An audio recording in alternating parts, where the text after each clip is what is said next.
काल आपण दोन टेबल्स कशी जॉईन करायची ती बघितली. एम्प्लॉई टेबल आणि प्रोजेक्ट टेबल. ही दोन टेबल्स आपण जॉईन केली आणि काय बघितलं की इथे जो काय आय डी आहे, प्रोजेक्टचा आय डी आहे, त्या प्रोजेक्टच्या आय डीच्या ठिकाणी प्रोजेक्टचं नाव दाखवलं. मग हे आपण काय केलं, दोन टेबल जॉईन केली. मग अशी आपल्याला मल्टिपल दोनपेक्षा अधिक टेबल्स जॉईन करायची असतील तर कशी करणार ते आपण बघूया. मग सध्या इथे प्रोजेक्टचा आय डी आपण स्टोअर करतोय, बरोबर. आणि प्रोजेक्टची नावं आपल्याला कुठे मिळणार, इथे मिळणार. प्रोजेक्टचा आय डी आणि इथे प्रोजेक्टची नावं. मग ही नावं आपण या आय डीच्या ठिकाणी दाखवली होती, बरोबर. आता आपण याच्यामध्ये आणखी काही कॉलम्स ॲड करूया. एक म्हणजे कंपनीचा आय डी, ज्या कंपनीमध्ये तो काम करणार त्या कंपनीचा आय डी. आणि दुसरा म्हणजे कोणत्या पोस्टवर काम करतोय, कोणत्या डिझिग्नेशनवर काम करतो ते पोस्ट किंवा डिझिग्नेशन. मग आपल्याला कंपनी आणि डिझिग्नेशनचं एक टेबल बनवावं लागेल, ते बनवूया. Create table company int I D, आधी कॉलमचं नाव, मग डेटा टाईप. प्रायमरी की ऑटो इन्क्रीमेंट हा एक कॉलम झाला. दुसरा काय, नेम.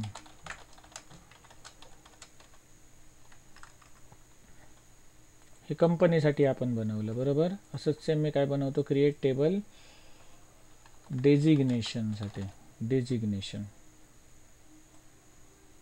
आय डी आणि नेम ही दोन्ही क्वेरी आहेत त्या मी रन करतो. दोन्ही क्वेरी रन झाल्या. आता यांच्यामध्ये मी काही रेकॉर्ड्स ॲड करतो. Insert into EMP values. आता EMP नाही, आता काय येणार, कंपनी टेबलमध्ये मला व्हॅल्यूज ॲड करायच्या आहेत. कंपनी टेबलच्या नेम कॉलममध्ये multiple records at a time add करतोय ना. TCS, इन्फोसिस, कॅपजेमिनी आणि LNT आणि रन करतो. आता ही रेकॉर्ड्स खाली ॲड झालेली आहेत. आता मी करतो इथे select star from company, run करतो. तर इथे ही रेकॉर्ड्स ॲड झालेली आहेत कंपनीची. सेम असंच आता आपण काय करूया, डेजिग्नेशनसाठी करूया. Insert into designation values.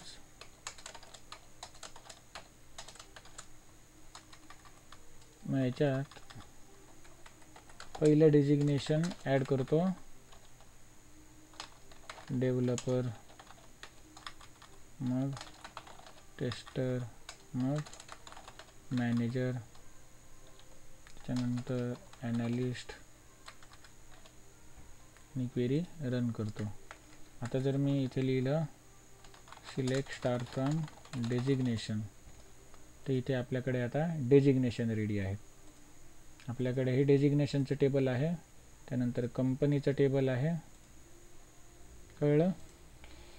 मग आता टोटल आपल्याकडे काय आहेत, एक एम्प्लॉईचं टेबल आहे, एक प्रोजेक्टचं टेबल आहे, एक कंपनीचं टेबल आहे आणि एक डेजिग्नेशनचं टेबल आहे. आता या एम्प्लॉईच्या टेबलमध्ये जसा प्रोजेक्टचा आय डी ॲड केला आहे तसाच आपण काय करणार, डेजिग्नेशनचा आय डीसुद्धा ॲड करणार आणि कंपनीचा आय डीसुद्धा ॲड करणार. मग या एम्प्लॉई टेबलमध्ये मला दोन कॉलम्स ॲड करावे लागतील. कसे करतो मी add, alter table EMP add column, कॉलमचं नाव काय, आय डी कंपनी आणि याचा data type integer.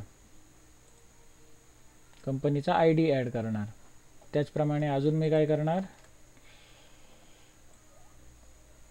I D designation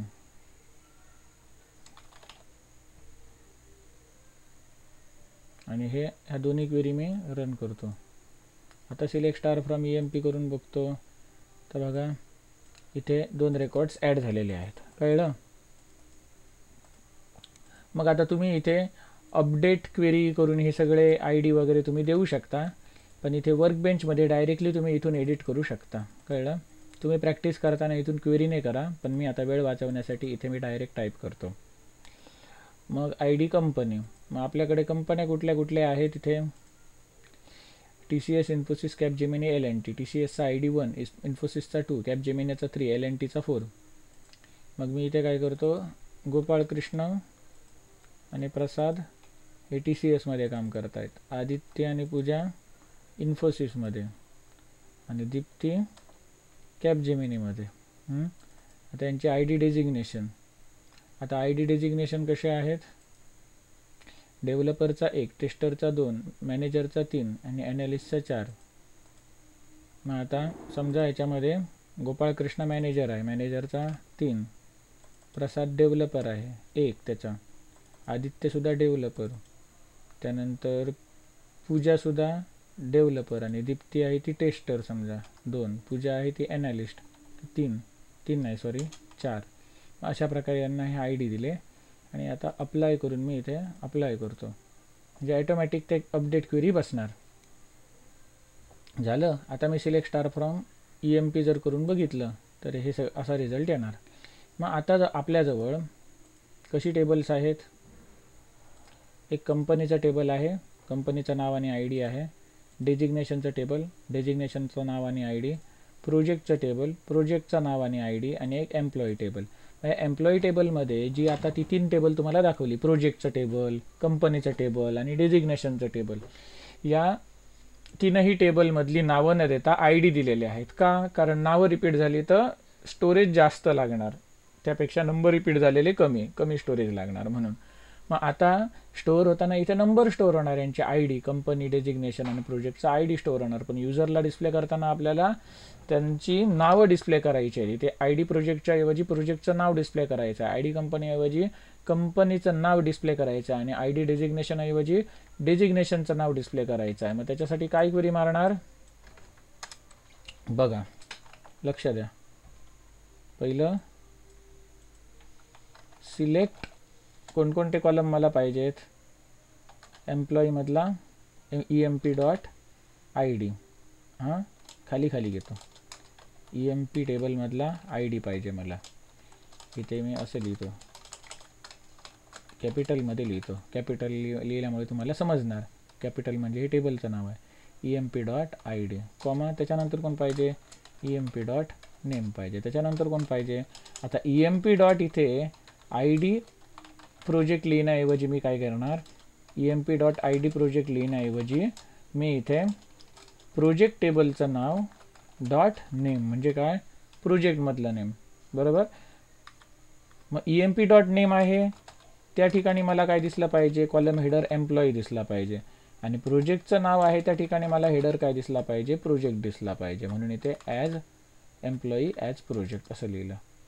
त्याच्यानंतर पुढे त्याच्यानंतर काय दिसला पाहिजे, प्रोजेक्टच्या नावानंतर सॅलरी, EMP.salary, त्याच्यानंतर काय दिसलं पाहिजे, डेट ऑफ जॉईनिंग, EMP.doj म्हणजे काय, डेट ऑफ जॉईनिंग.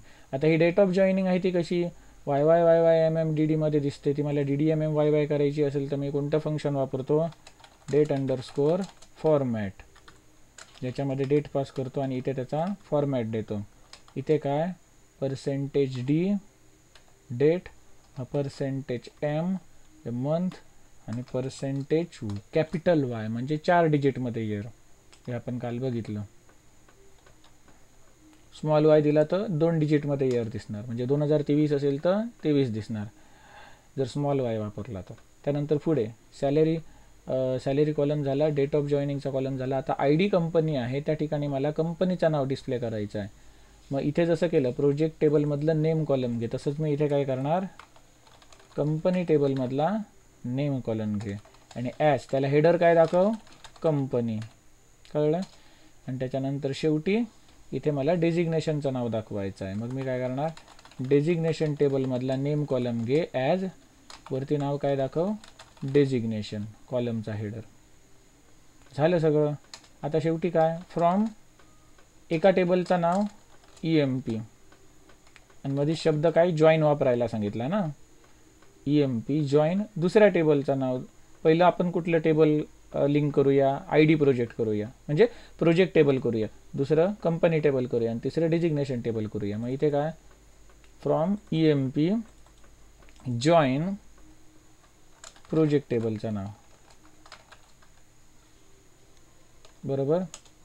आता EMP आणि प्रोजेक्ट यांच्यामध्ये संबंध काय आहे, कॉमन कॉलम कोण आहे, तर EMP टेबलमधला ID कॉलम, सॉरी EMP टेबलमधला ID प्रोजेक्ट कॉलम आणि प्रोजेक्ट टेबलमधला ID कॉलम हे एकमेकांशी संबंधित आहेत, कॉमन आहेत. म्हणून इथे मी काय करणार, ऑन EMP टेबलमधला ID project column is equal to project टेबलमधला ID कॉलम. झालं, हे एक झालं जॉईन. त्याच्यानंतर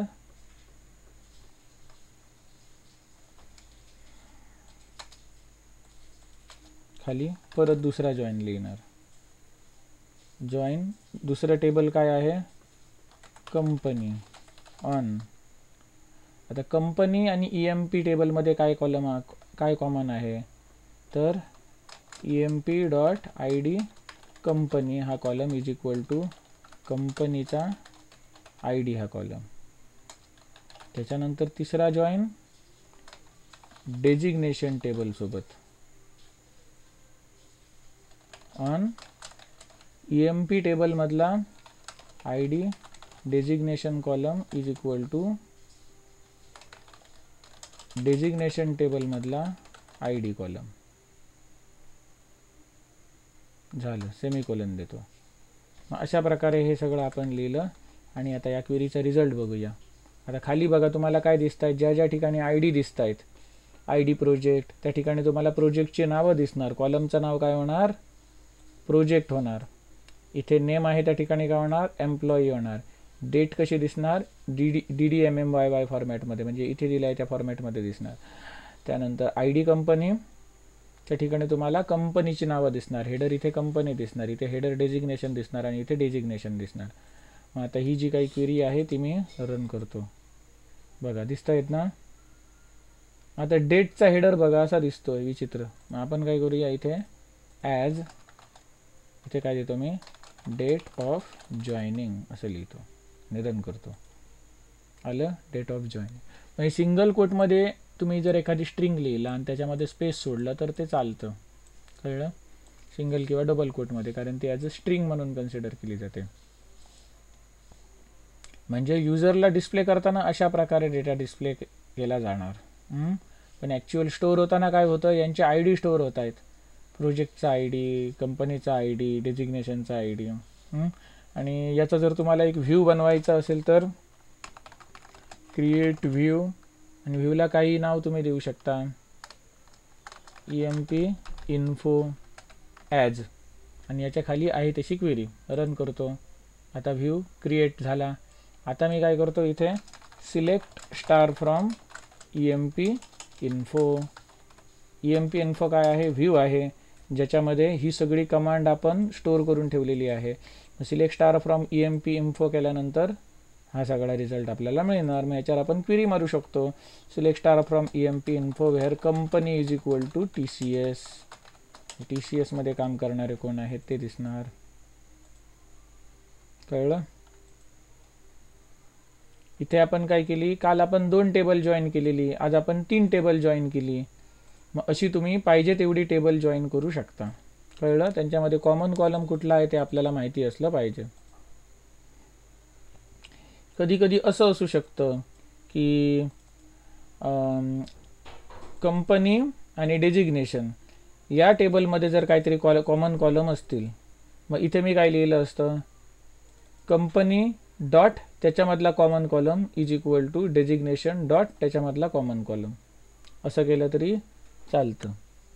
तसं एक्झाम्पल SQLची आपण प्रॅक्टिस करताना, एक्सरसाइज करताना येणार पुढे. तर इथे मी काय केलं आहे, व्ह्यू जॉईन करून दाखवले आणि एक व्ह्यू बनवून दाखवला त्याचा. आता इथे जो व्ह्यू बनतो हा बघा सेम टेबल सारखं काम करतोय ना. सिलेक्ट स्टार फ्रॉम टेबल लिहितो तसंच आपण काय लिहिलं, select star from EMP info. मग हा व्ह्यू काय असतो, व्ह्यू म्हणजे फक्त एक रिप्रेझेंटेशन असतं, खरं टेबल नसतं ते. तो फक्त काय असतो, दिखावा असतो. तो दिखावा कसा असतो, अशा प्रकारचे वेगवेगळ्या क्वेरी वगैरे मारून त्याचा जो रिझल्ट असतो तो आपण त्या एका व्ह्यूमध्ये स्टोअर करतो आणि सिलेक्ट स्टार फ्रॉम व्ह्यू करतो. हा जो व्ह्यू आहे तो एक प्रकारे तुम्ही व्हर्च्युअल टेबल समजा. व्हर्च्युअल टेबल म्हणजे एक आभासी टेबल, खरं तिथे टेबल नसतं ते. आपण हा जो टेबल आहे त्याच्यावरती आपण अपडेट वगैरे करू शकतो, इन्सर्ट अपडेट डिलीट. व्ह्यूमध्ये तसं करू शकत नाही. आणि टेबलमध्ये जर आपण इन्सर्ट अपडेट डिलीट केलं तर ते व्ह्यूला अफेक्ट करणार. फॉर एक्झाम्पल एम्प्लॉई टेबलमध्ये मी समजा एखाद्याचं नाव चेंज केलं,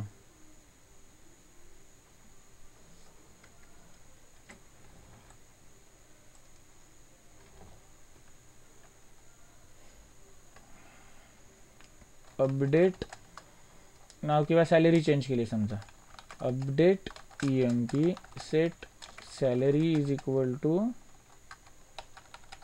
3 lakh where ID is equal to 7, ज्याचा ID 7 आहे त्याची सॅलरी 3 लाख कर असं. आणि आता जर मी सिलेक्ट स्टार फ्रॉम EMP करून बघितलं तर इथे ह्याची सॅलरी 0 कमी दिले, 30,000 झाली.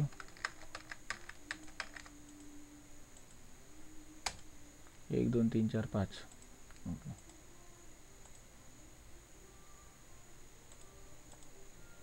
आता इथे याची सॅलरी 3 लाख झालेली आहे. आता जर मी सिलेक्ट स्टार फ्रॉम व्ह्यू केला, select star from EMP info केला, व्ह्यूचं नाव टाकलं तर तिथे सुद्धा सॅलरी अपडेट झालेली असणार. व्ह्यू काय करतो, ओरिजिनल टेबलमधला डेटा घेतो आणि फक्त डिस्प्ले करायचं काम करतो. व्ह्यू हा व्हर्च्युअल टेबल असतो, ॲक्च्युअल टेबल नाही आहे, हे व्हर्च्युअल टेबल आहे. या 2-3 टेबलचा आपण रिझल्ट एकत्र करून दाखवतोय. कुठल्या कुठल्या टेबलचा, एम्प्लॉई टेबलचा, प्रोजेक्ट टेबलचा, कंपनी टेबलचा आणि डेजिग्नेशन टेबलचा. अशा प्रकारे आपण हा रिझल्ट एकत्र करून दाखवतोय.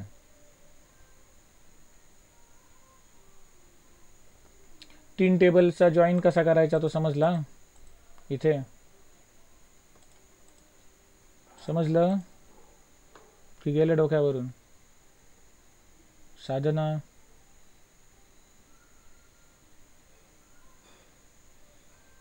नेहा,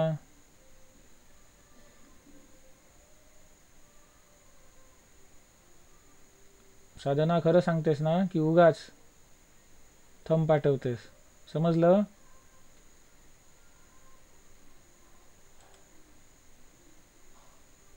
सांगा पटापट, समजलं का साधना? हो सर. हां ठीक आहे.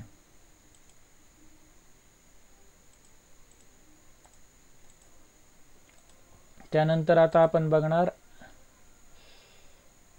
Group by clause. Group by clause हा एक क्लॉज शिकल्यानंतर आपण एक्सरसाइज करायला जाणार. मग SQLच्या मेन ज्या क्वेरीज आहेत त्या सगळ्या संपल्या असं समजू शकता तुम्ही. याच्यानंतर काय असणार, आपण एक्सरसाइज करणार, म्हणजे याच्यावरती SQL कमांडचे आपण काही प्रॉब्लेम सॉल्व करणार. आता ग्रुप बाय क्लॉजचा उपयोग काय होतो, तर इथे समजा आपला व्ह्यू आहे, select star from employee info. मग मला काय करायचं आहे, सॅलरीची जर सम पाहिजे तर मी काय करतो, इथे सिलेक्ट सम ब्रॅकेटमध्ये सॅलरी फ्रॉम टेबल नेम किंवा ते व्ह्यू नेम, सिलेक्ट स्टार. ह्या सगळ्यांच्या सॅलरीची काय येते, सम मिळते मला. पण मला असं नको आहे, मला काय पाहिजे की ही जी डिपार्टमेंट आहेत,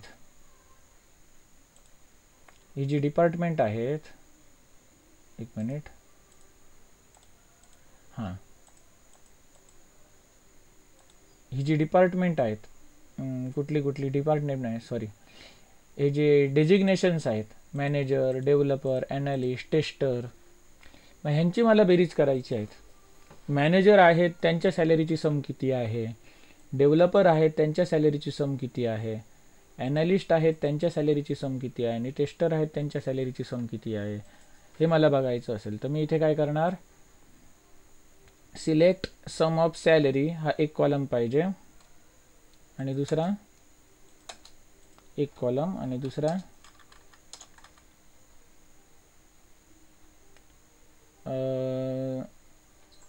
त्या कंपनीचं नाव सुद्धा दिसलं पाहिजे ना, कंपनी फ्रॉम EMP इन्फो. एवढं जर केलं तर काय होणार, सगळ्यांची सम किती आहे, ही 9 लाख आहे, ती दिसणार आणि इथे कंपनीचं नाव दिसणार. असं मला पाहिजे का, नको आहे. डेजिग्नेशन. असं मला पाहिजे काय? नको आहे. मला कसं पाहिजे, जेवढे काही मॅनेजर आहेत त्यांच्या सॅलरीची सम किती आहे, जेवढे डेव्हलपर आहेत त्यांच्या सॅलरीची सम कशी आहे, म्हणजे डिजिग्नेशन वाईज पाहिजे. तर मग मी इथे काय करणार, ग्रुप बाय डेजिग्नेशन कॉलम आणि रन करतो. आता इथे बघा ॲनालिस्ट आहेत, त्याची टोटल सम 2 लाख आहे. चेक करूया ॲनालिस्ट कोण कोण आहे. एकटाच आहे, त्याची सम किती 2 लाख. त्याच्यानंतर डेव्हलपर 2 लाख आहेत. याच्यात डेव्हलपर कोण कोण आहे, 2 आहेत. याला 1 लाख, याला 1 लाख, टोटल 2 लाख. त्याच्यानंतर manager 3 lakh, tester 2 lakh. Manager 3 lakh, tester 2 lakh. मग इथे बघा डेजिग्नेशन वाईज त्यांनी सम केली ना. सेम तसंच मला समजा असं पाहिजे असेल, जे TCS मधले जे एम्प्लॉई आहेत त्यांची टोटल सम मला पाहिजे. म्हणजे किती येणार, 3 आणि 1 4 लाख. इन्फोसिसमध्ये काम करणारे त्यांची टोटल सम पाहिजे 1 आणि 2 3 लाख. आणि कॅपजेमिनीमध्ये काम करणाऱ्यांची टोटल सम पाहिजे किती 2 लाख. मग मी इथे काय करणार, select sum of salary comma कंपनीचं नाव हे मला डिस्प्ले करायचं आहे फ्रॉम व्ह्यू नेम किंवा टेबल नेम जे काय असेल ते. ग्रुप बाय इथे काय करणार, कंपनी, आणि रन केलं तर इथे बघा कॅपजेमिनीवाल्यांची सम 2 लाख, इन्फोसिसची सम 3 लाख, TCSची सम 4 लाख. कळलं? हे काय झालं, ग्रुप बाय क्लॉज. पुन्हा सांगतो हे ग्रुप बाय क्लॉज काय आहे ते. इथे जी काही सॅलरी दिसते ती इंडिव्हिज्युअल. काय बघतोय आपण, पुन्हा आपण बघणार काय, ग्रुप बाय क्लॉज. इथे जी तुम्हाला सॅलरी वगैरे दिसते ती प्रत्येक इंडिव्हिज्युअल एम्प्लॉईची दिसते. मग मला काय करायची आहे, ती कंपनी वाईज सॅलरी दाखवायची असेल. म्हणजे TCSची टोटल सॅलरी किती 3 लाख आणि 1 लाख 4 लाख. इन्फोसिसची टोटल सॅलरी 1 लाख आणि 2 लाख 3 लाख. आणि कॅपजेमिनीची टोटल सॅलरी 2 लाख. म्हणजे मला काय दिसलं पाहिजे, कंपनीचं नाव आणि त्याची सॅलरीची टोटल. म्हणजे TCS 4 लाख, इन्फोसिस 3 लाख आणि कॅपजेमिनी 2 लाख असं दिसलं पाहिजे. तर मी इथे काय केलं, सिलेक्ट स्टार फ्रॉम आपलं व्ह्यू नेम किंवा टेबल नेम, ह्याचा काय येतो, हा रिझल्ट येतो. मग मी इथे काय करतो, स्टारच्या ठिकाणी, म्हणजे सगळे कॉलम मला डिस्प्ले करायचे नाहीत. मला काय डिस्प्ले करायची आहे, सम ऑफ सॅलरी आणि दुसरा कॉलम काय, कंपनीचं नाव. हे डिस्प्ले करायचं आहे. हे जर मी असं केलं तर काय होणार, सगळ्यांची सॅलरी इथे दिसते आणि एकाच कंपनीचं नाव दिसते. मला असं नको आहे. मला काय करायचं आहे, इथे कंपनी वाईज ग्रुप बनवायचे आहेत. म्हणून इथे ग्रुप बाय कॉलमचं नाव कंपनी आणि रन केला तर इथे बघा TCSचे 4 लाख, इन्फोसिसचे 3 लाख, कॅपजेमिनीचे 2 लाख झाले.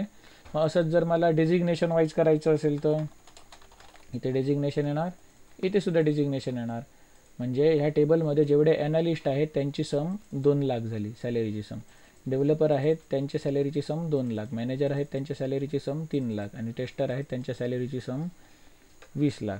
असंच जर तुमच्याकडे टीचर्स नावाचं जर टेबल असेल त्याच्यामध्ये सॅलरी वगैरे असतील आणि डिपार्टमेंट असतील त्यांची, मग डिपार्टमेंट वाईज त्यांच्या सॅलरीची सम तुम्ही काढू शकता. कळलं? काय वापरून, ग्रुप बाय डेजिग्नेशन. आता हे जे काही तुम्ही ग्रुप बाय डेजिग्नेशन करता, समजा आपण मगाशी कंपनीला केलं होतं, याच्यामध्ये आणखी एक क्लॉज असतो इथे हॅविंग. जर तुम्हाला याच्यात परत कंडिशन चेक करायची असेल तर मग ह्याच्यामध्ये तुम्हाला काय करायचं आहे, एखादी कंडिशन ॲड करायची असेल. कंडिशन काय, 3 लाखपेक्षा सॅलरी जास्त असू नये, बरोबर, less than or equal to 3 lakh असं जर ठेवायचं असेल तर मी इथे कंडिशन काय टाकतो, having salary less than or equal to 3 lakh. मग इथे जी सॅलरी आपल्याला दिसते ती नॉर्मल सॅलरी दिसते का, नाही, सम ऑफ सॅलरी दिसते. म्हणून इथे सम ब्रॅकेटमध्ये सॅलरी असं येणार. आणि आता रन करतो, झालं ना. म्हणजे जो मगाशी रिझल्ट होता इथून इथपर्यंत, हा खालची लाईन मी सिलेक्ट केली नाही हॅविंगवाली, तर हा काय होता, कंपनी वाईज टेबलमध्ये जेवढी काही रेकॉर्ड्स आहेत त्यांची कंपनी वाईज तो सम दाखवत होता. मग ती कितीही असू दे. आणि ही एक लाईन ॲड करून मी काय सांगितलं, having some of salary less than 3 lakh, less than or equal to 3 lakh किंवा 3पेक्षा 3 लाख किंवा 3 लाखापेक्षा जर कमी असेल सम ऑफ सॅलरी तर तीच रेकॉर्ड्स दाखव असं मी म्हटलं. आणि इथे रन केलं तर इथे 3 लाख किंवा 3 लाखपेक्षा कमी असणारे रेकॉर्ड्स दिसत आहेत, ते मोठंवाले रेकॉर्ड दिसत नाही. अशा प्रकारे ग्रुप बाय आणि हॅविंग क्लॉज आपण वापरू शकतो.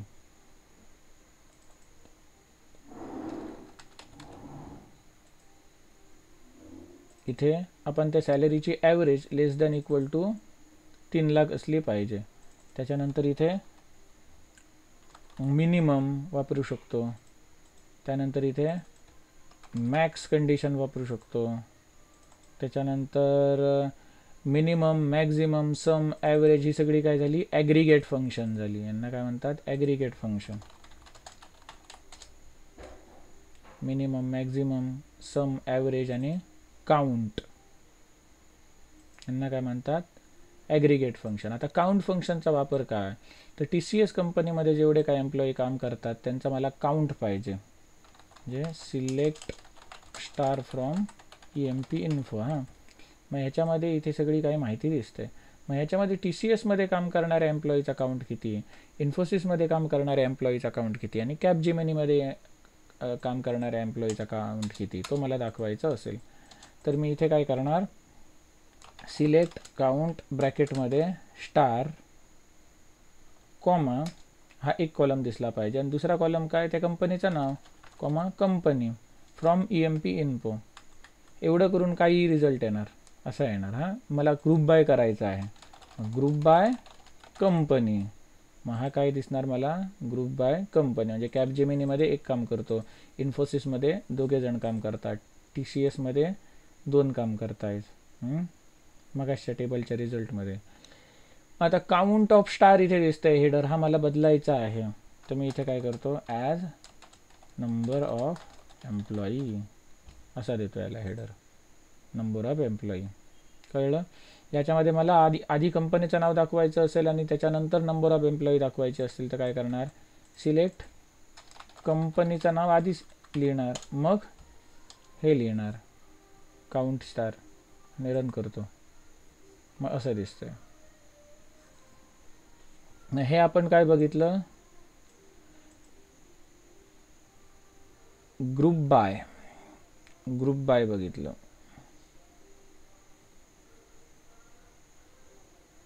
आता याच्यात मी हॅविंग कुठे घालू शकतो, हॅविंग नंबर ऑफ एम्प्लॉईज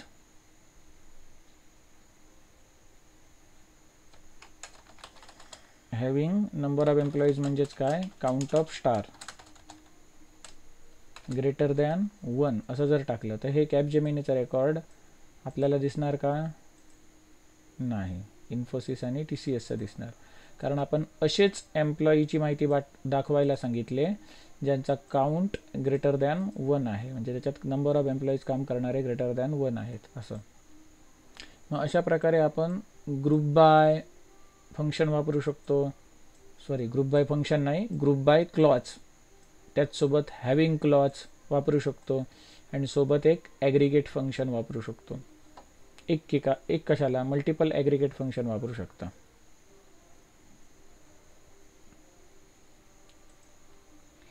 मग आता आपल्याकडे SQL मधला जवळपास ज्या काही महत्त्वाच्या क्वेरीज आहेत टेबल संबंधित त्या जवळपास 95% तरी 98% तरी म्हणा कंप्लीट झालेल्या आहेत सगळ्या क्वेरीज.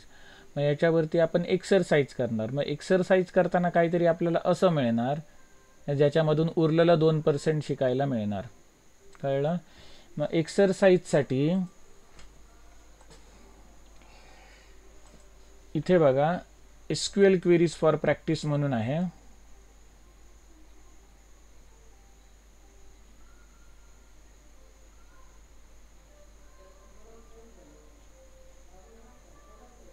मग इथे बघा त्यांनी क्वेरी दिलेल्या आहेत. अशा प्रकारचे क्वेश्चन आहेत. Write a query to create a table named employees with fields like employee ID, employee name, employee age, employee address and employee salary. मग इथे हे टेबल ते क्रिएट केलं गेलं आहे. तसं मग असं एक टेबल बनला. आता त्याच्यात काही रेकॉर्ड्स इन्सर्ट करायला सांगितले. मग ही अशी इन्सर्ट केली रेकॉर्ड. ते इन्सर्ट केल्यानंतर काय म्हटलं आहे, write a query to delete record of employee having ID 1, ज्याचा ID 1 आहे त्याचा रेकॉर्ड डिलीट केलं. त्याच्यानंतर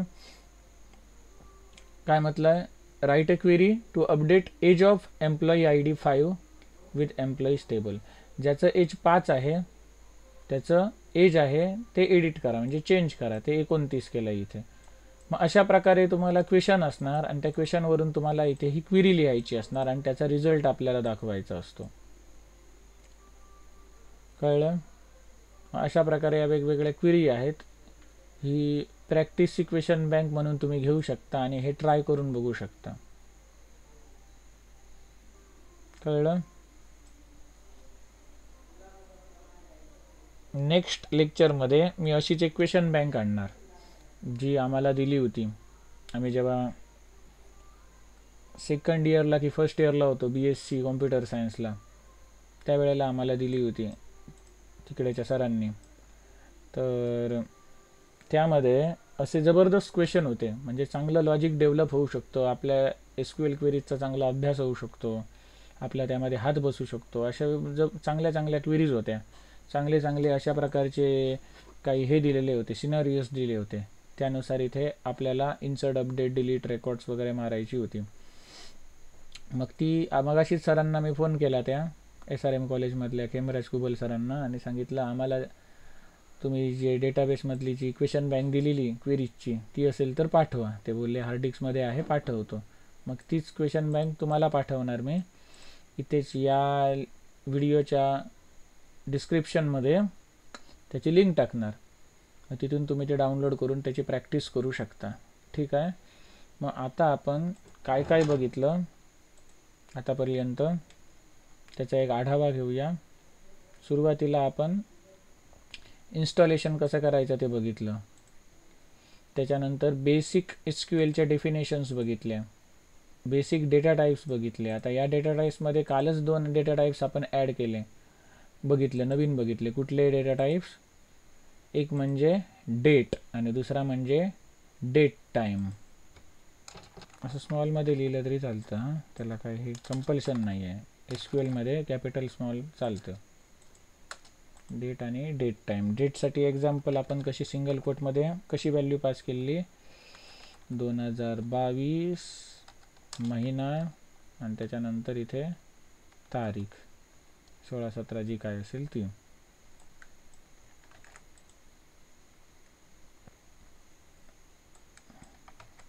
डेट टाईम कसा असतो, याच्यानंतर अवर, मिनिट, सेकंड असा असतो. हे जर तुम्हाला बघायचं असेल तर MySQLमध्ये एक क्वेरी असते कर डेट नावाची.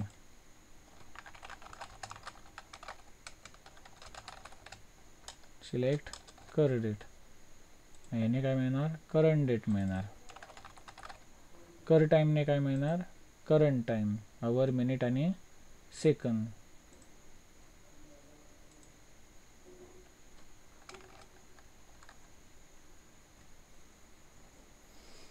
हे 2 डेटा टाईप काल आपण बघितले एक्स्ट्रा. त्याच्यानंतर SQLच्या कमांड बघितल्या, टेबल क्रिएट कसं करायचं, ड्रॉप कसं करायचं, अल्टर कसं करायचं, ट्रंकेट कसं करायचं.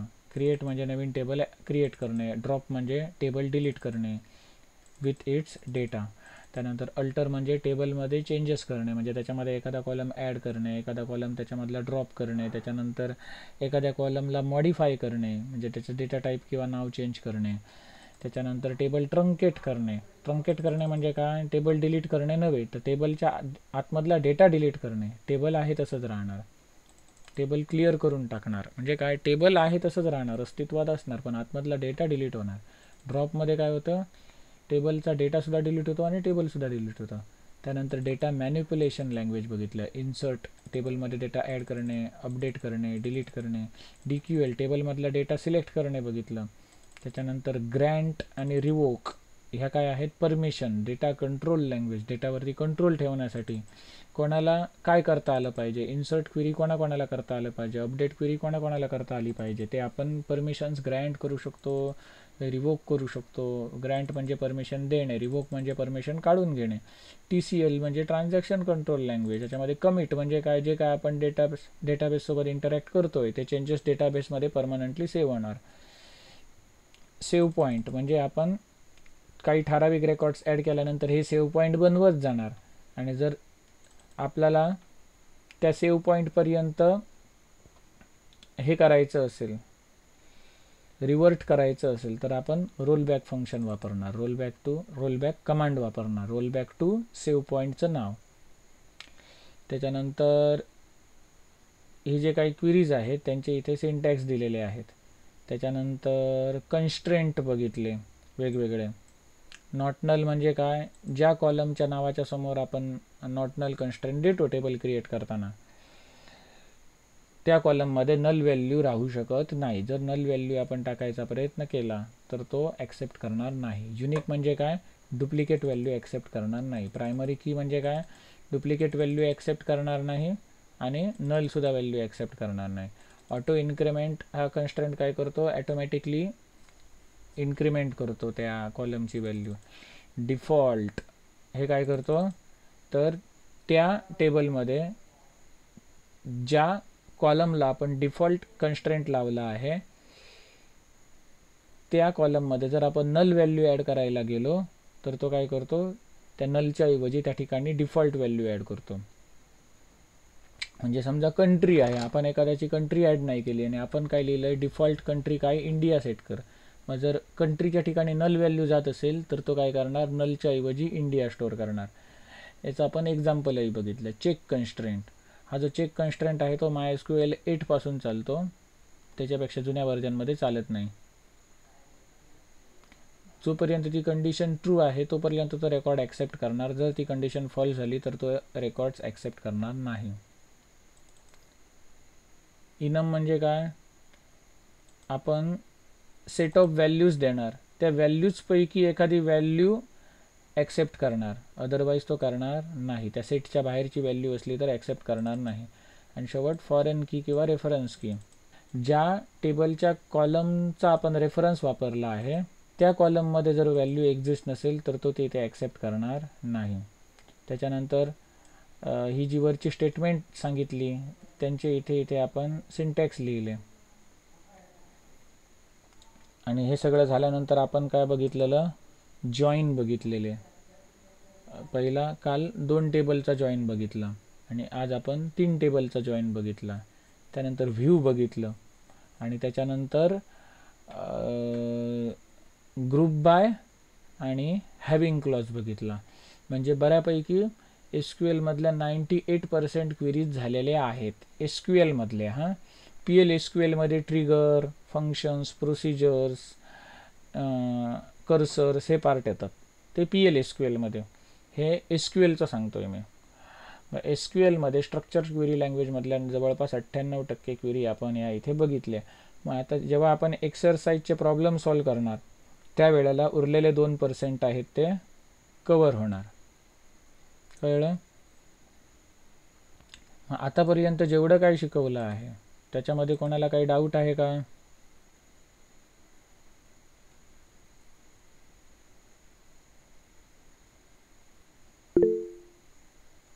एखादा कन्सेप्ट रिपीट करायला पाहिजे का?